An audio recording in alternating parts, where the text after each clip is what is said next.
Today we're talking about modern dating and the real challenges people face in relationships, expectations, and what happens when things don't go as planned.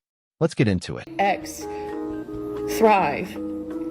It's a beautiful thing, but it's really triggering for me because I walked away with literally having to start over after 12 years of starting over, of wondering if I'm going to be able to keep a roof over my head with my boys and not being able to just go out and play in our backyard like we used to, and wondering if I'm going to be able to feed. She thought she was moving on from a difficult situation, but the outcome turned out very different from what she expected.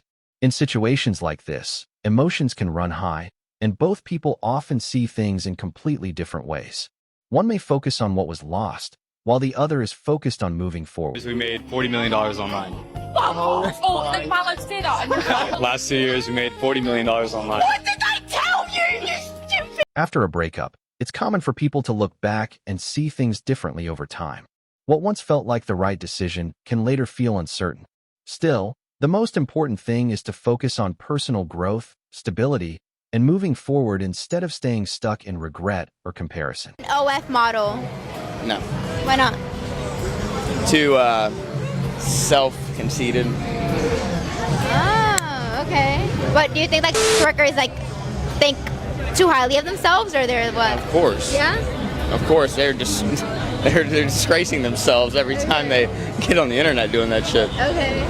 That's good. That's a good answer. Yeah, I understand that, like, people need money and all that good stuff, but get a job. What do you do for work? Huh? What do you do for work? I'm a mechanic. I do what I love. You work on the bikes? I work on bikes, and jet skis, four-wheelers, all that nice. stuff. Yeah, I got a shop in Spring. Oh, shout it out. Birch Dirt Works. Would you stay with your partner if she cheated? You wouldn't? What if you loved her so much? The different is, what all? What's strong? You said if she cheated, right? Yes. It's time to get the Modern dating often raises questions about compatibility, especially in how people present themselves online compared to real life. These differences in values can lead to disagreements about whether a relationship can truly work.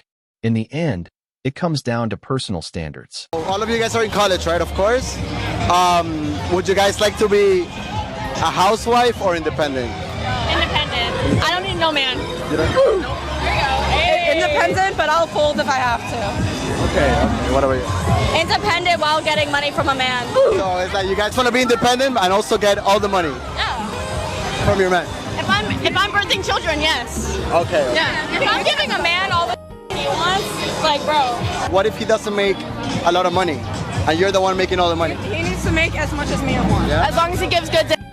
Really? I agree. Yeah. So I want to be independent. If he doesn't, let's provide. okay. So if he doesn't make as much as you, then that's a deal breaker. It depends. It really depends. I think if he's a provider, and he's nice to you and loves who you are. Some people also point out differences between what is said about equality and how expectations actually play out in dating, especially when it comes to money and lifestyle.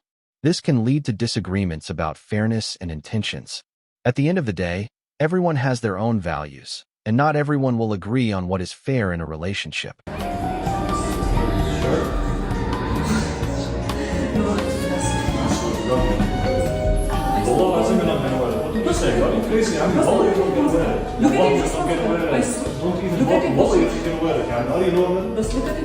Some people feel that certain online content goes too far just for views or entertainment.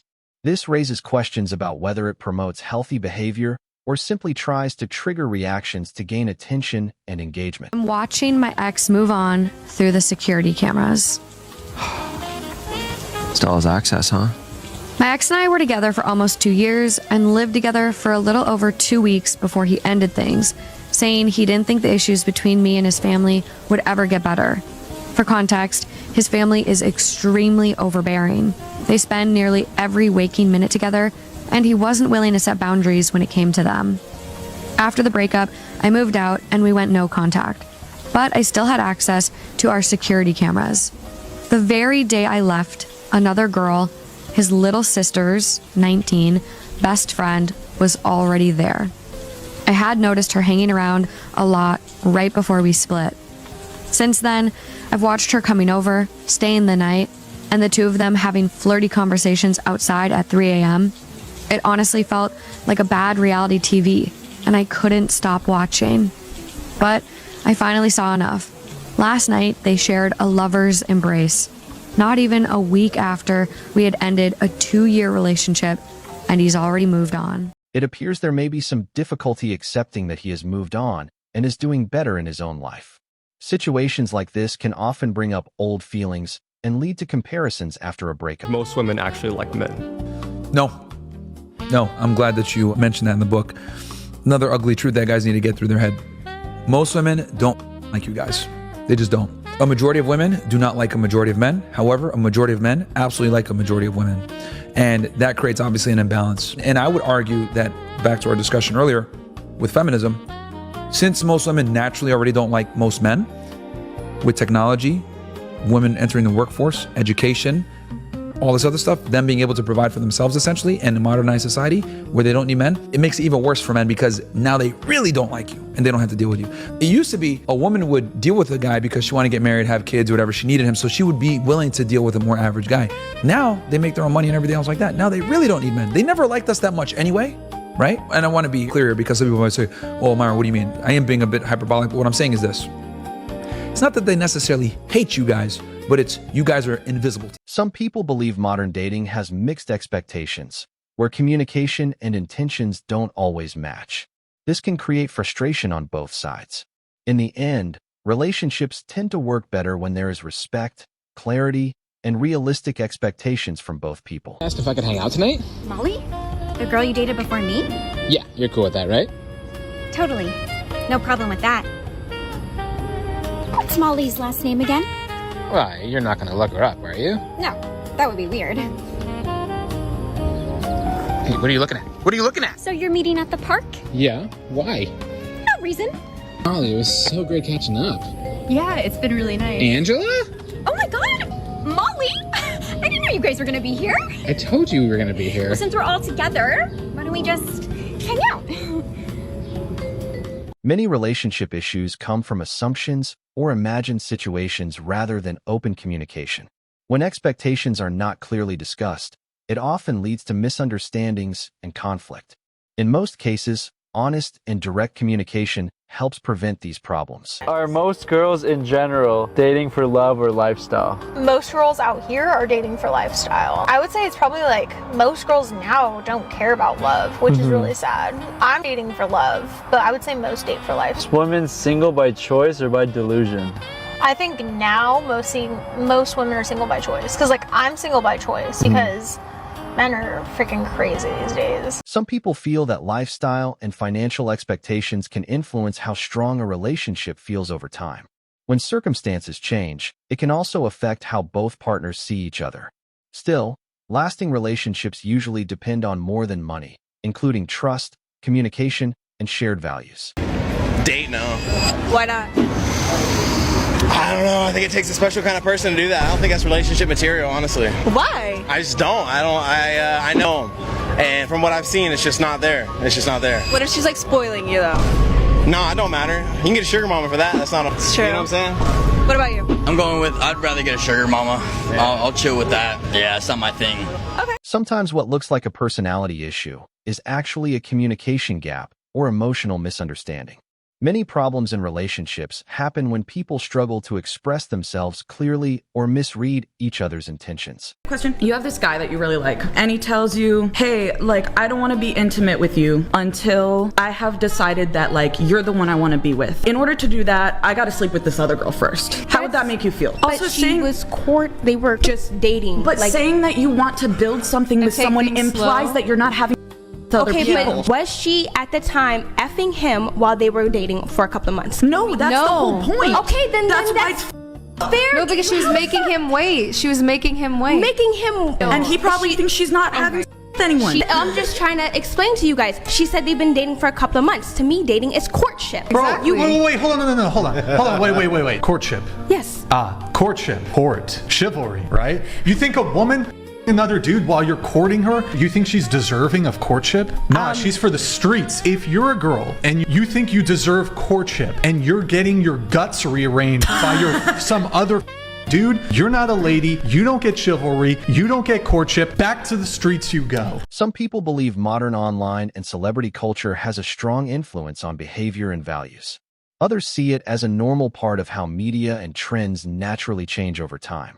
In the end, opinions differ based on personal experiences and how people view these influences. Did you end up popping your balloon? Originally, it was because you were so soft-spoken and like you're so sweet. I'm a native New Yorker and we're very loud, so I want to make sure that you're very, you feel equate. You don't feel like I am an alpha woman, but you don't feel like overly powered by me. I don't know, as far as me being soft-spoken, I'm actually originally from Georgia. I now live out in Los Angeles, so just kind of where I was raised, Yes. but can't help that. After hearing your voice for a while, the kind of like you mentioned, the soft-spokenness just wasn't attractive to me. As far as the soft-spokenness, again, I don't know exactly what you mean by that. As far as like you want someone to speak louder or voice be deeper, or I don't even know how I would describe it. I was because almost it could be changed. It can always kind of change up no matter what. So do you want to get your... Some people feel that having very high or strict expectations in relationships can make it harder to find the right match. Others believe that having clear standards is important for building healthier relationships.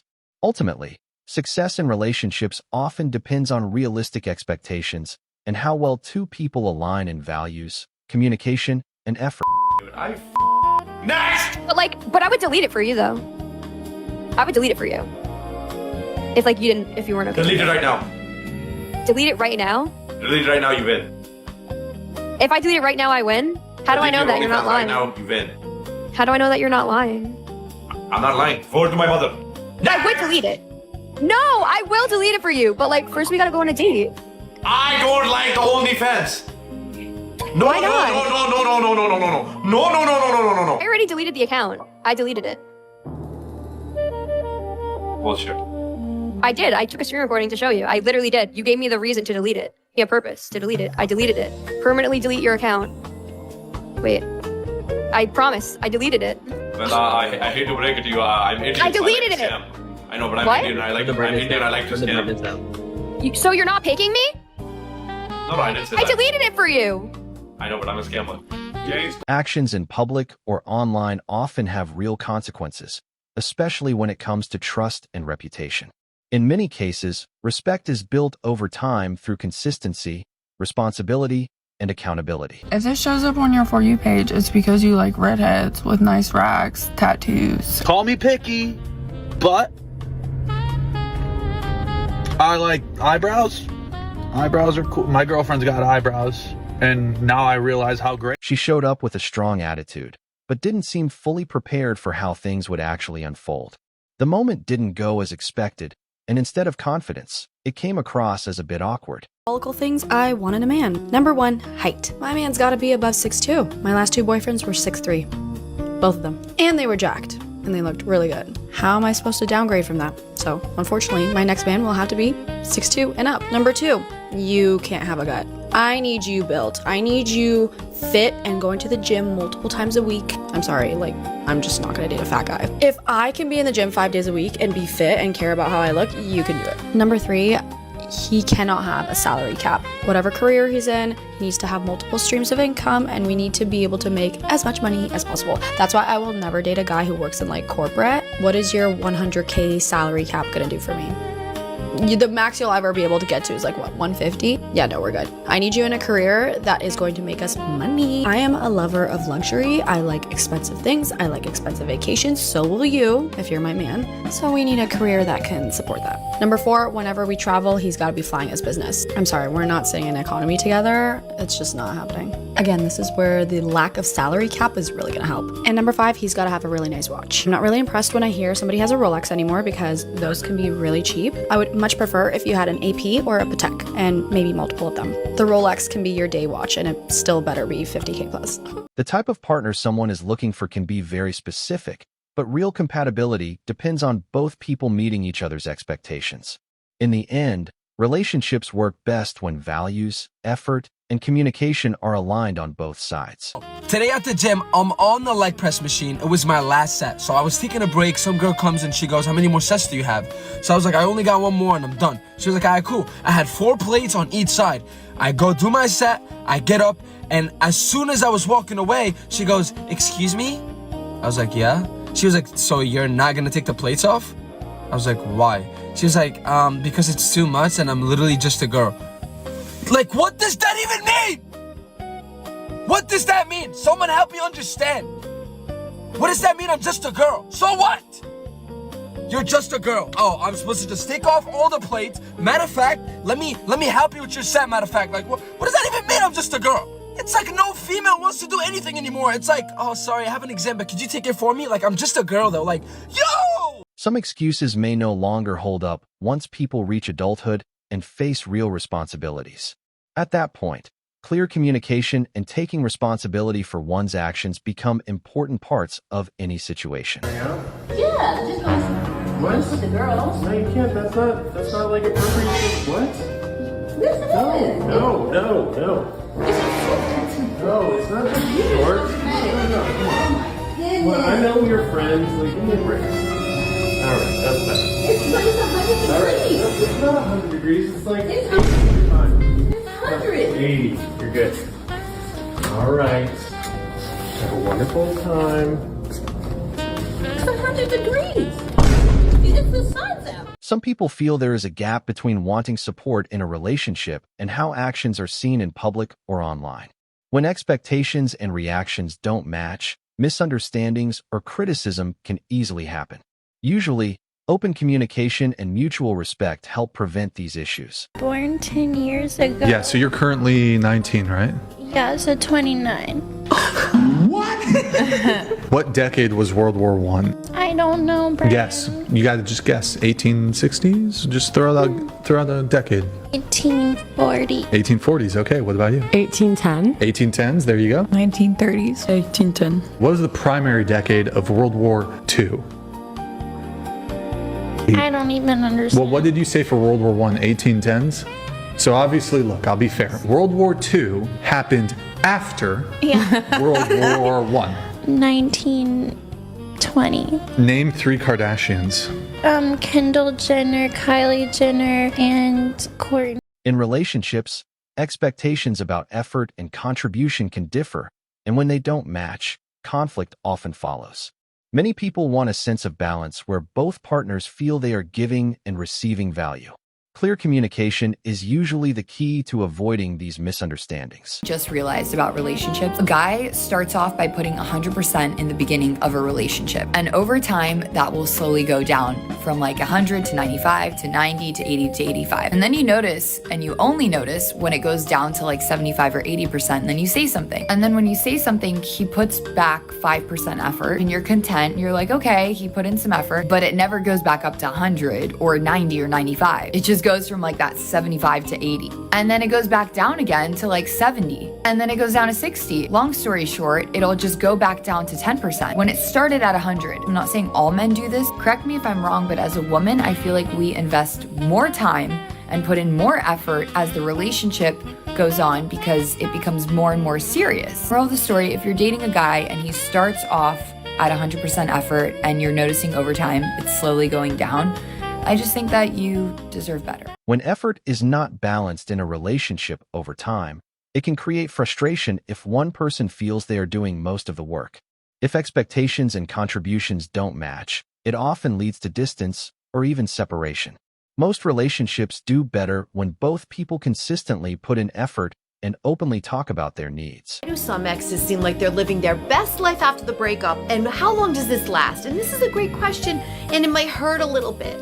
If someone thought about breaking up with you for a little bit of time and it was on their mind, they are mentally prepared for it. So they thought about it. They pictured a life without you. Oh, I hate to even say that. They thought about the consequences of this action, and so they imagined what that's going to feel like. And usually when someone's coming for a breakup, they're trying to get out of some discomfort. There's something going on where they're going to try to escape from that.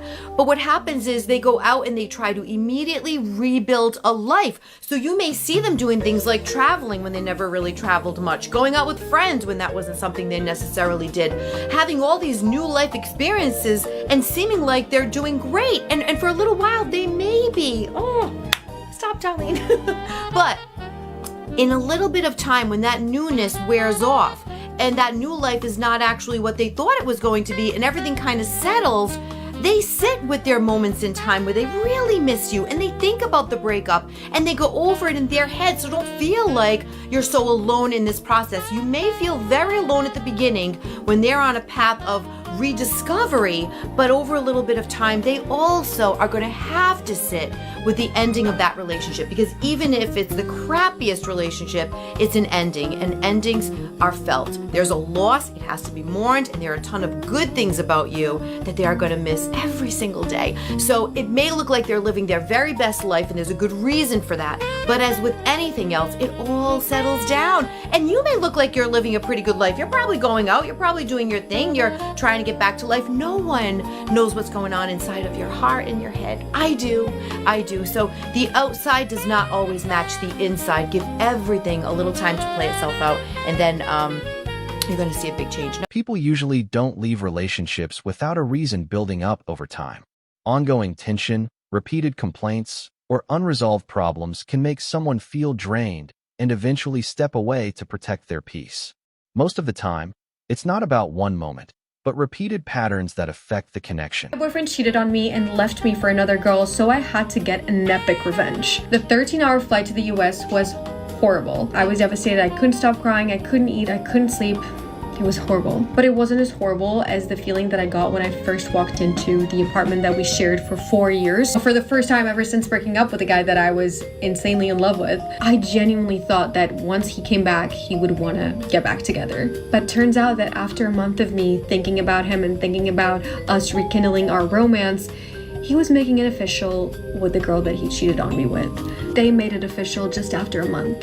After I left. I found this out because he was the one who let me know, actually. Not through a phone call because, that's too much work. Through a text. In that same text, he also asked me to pack his stuff that we had in the apartment that we shared and to give it to his parents because he was gonna come back with her. With his new girlfriend. So, he didn't want to see me. I swallowed all of my pride, and the only thing that I replied to his very lengthy paragraph, I'll pack everything that's yours and give it to your parents. And he had a lot of stuff, 4 years worth of stuff. I was compulsively crying, and I was also filled with rage because I thought it was so disrespectful that he couldn't even, be with me one more time to exchange his things. No, I was gonna be the one who has to pack his things. So in a complete rage fit, I did pack all of his things. I was going around the house, seeing everything that was his and throwing it into a trash bag. But in these circumstances, that counts as packed. And the last text that I sent him before I blocked him was a picture of about 20 trash bags next to his parents' house. Most importantly, these 20 trash bags were placed right next to the public trash bins of the neighborhood. And alongside this picture, I just said, I hope your parents get these quick. Otherwise, everything that you own will be mixed up with the public trash and you'll be left with nothing. It's a month later and I have no idea what happened afterwards because, like I said, I blocked him, but I sure hope to God he was left with nothing. Responding to hurtful situations with revenge or retaliation often comes from deeper emotional stress. In many cases, it only makes the conflict worse instead of solving the real issue. A better approach is usually staying calm, setting clear boundaries, and focusing on emotional control rather than reacting in anger. That's how you do it. All right, Reddit, buckle up, because this is a roller coaster. I, 28 female, was engaged to my ex-fiance, Mike, 30-year-old male for 2 years. We were together for 5 years in total, and we're supposed to get married last summer. About 3 months before our wedding, I found out that he had been cheating on me with someone else. Oh my God. By the way, this comes from you-Allison VO on the r-OK Storytime subreddit, so it was devastating. And I called off the wedding immediately. Yeah. Mike moved away shortly after we broke up, and I thought that was the end of it. I was heartbroken, but I slowly started to move on with my life. Fast forward to last month, I get a call from my younger sister, Lily, 25 female, saying she has exciting news and wants me to come over to our parents' house for dinner to share it. When I arrived, Lily and my parents were all smiles, and she drops the bombshell. She's engaged to Mike. My head was spinning. Me too, man. Same. I felt like I was gonna pass out. Me too. Lily and Mike had been secretly dating. Betrayal can hurt deeply, but sharing private family issues online can also make an already difficult situation even more complicated. In most cases, handling sensitive matters privately and addressing them directly leads to healthier solutions than turning them into public attention. A woman's worst nightmare is seeing the man she left become better, richer, fitter, and end up dating a better woman than her. Make her nightmare come true. A glow up is not about revenge. It's about focusing on self-improvement and rebuilding your life. For many people, it also means setting better boundaries and cutting out negative influences so they can move forward in a more stable and positive way.